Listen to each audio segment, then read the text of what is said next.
ખેડૂત મિત્રો નમસ્કાર। તો ખેડૂત મિત્રો આજે આપણે વાત કરીશું ભેંસ વિશે। કારણ કે અત્યારના સમયની અંદર અત્યારના યુગમાં ભેંસ એટલે કારણ કે તમે માર્કેટની અંદર જોતા હશો, ગામડાની અંદર તો કદાચ બધા જ ખેડૂત મિત્રો પાસે પશુપાલન ખેતીની સાથે પશુપાલન વ્યવસાય ધંધો કરતા હોય એટલે એને વેચાતું દૂધ કે વેચાતી છાશ કે ઘી નથી લેવું પડતું। પણ જે મોટા સિટીની અંદર જે લોકો રહેતા હોય એની પાસે પશુપાલન તો હોય નહીં, રહેવાની જગ્યા પણ માંડ હોય તો અહીંયા પશુપાલન કેવી રીતે રાખી શકે।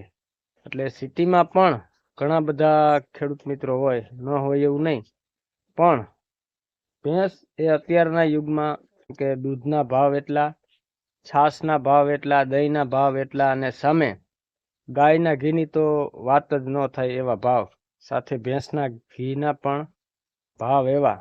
તો હું થોડુંક જણાવીશ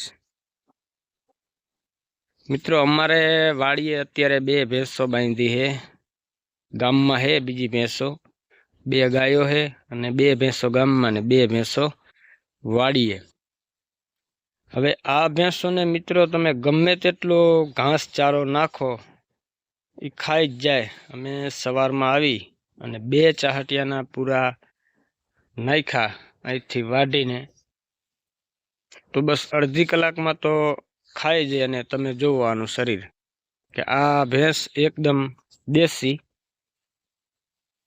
અને આનું દૂધ પણ સારું આવે, ફેટ પણ સારા આવે। પણ હજી અમે લાવ્યા એના બસ 25 થી 30 દિવસ થયા। અહીંયાથી અમારે 20-25 કિલોમીટર ગામ છે, અહીંયાથી લાવ્યા એટલે સીમ ફરી એટલે એને થોડુંક ખાવાનું અનુકૂળતા નથી આવતું, એટલે હરવે હરવે સેટ થઈ જશે। તો ખાસ મારે એ જણાવવાનું કે પશુપાલન કરતા હોય એને ખબર જ હોય કે આવી રીતે ગળામાં સાકળ નાખતા હોય।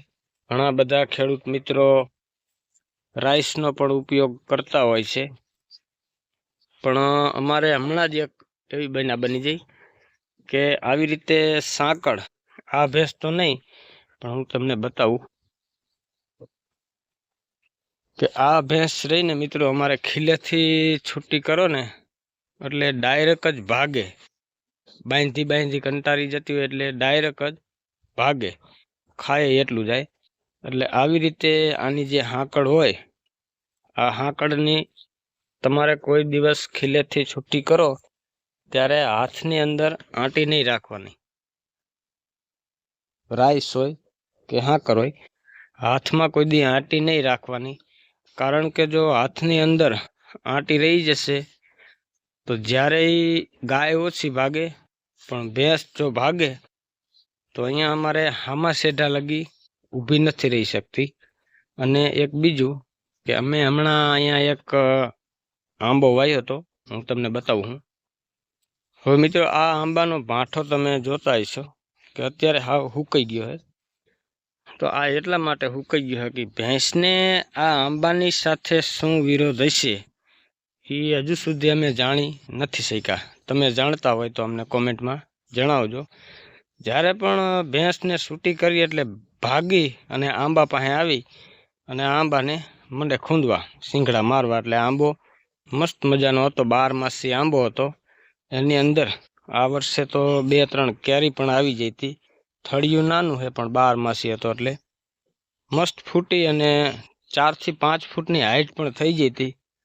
પણ જ્યારે ભેંસ છૂટી અને હાથમાંથી છૂટી જાય ને ભાગે એટલે આંબા પાસે આવી અને આંબાને આખો ખૂંદી નાખે।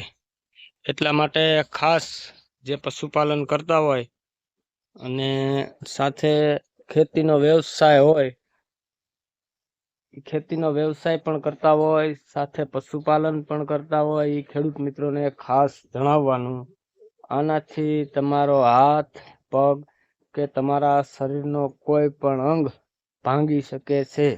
કારણ કે ભેંસ એક એવી તાકાતવાળી વસ્તુ છે કે એને તમે જો સમજાવીને રાખો તો રે, નહીતર જો ભાગે તો ગમે તે તમારા શરીરનું અંગ ભાંગી શકે। એટલે ખાસ ચેતીને રહેવું। જય જવાન, જય કિસાન।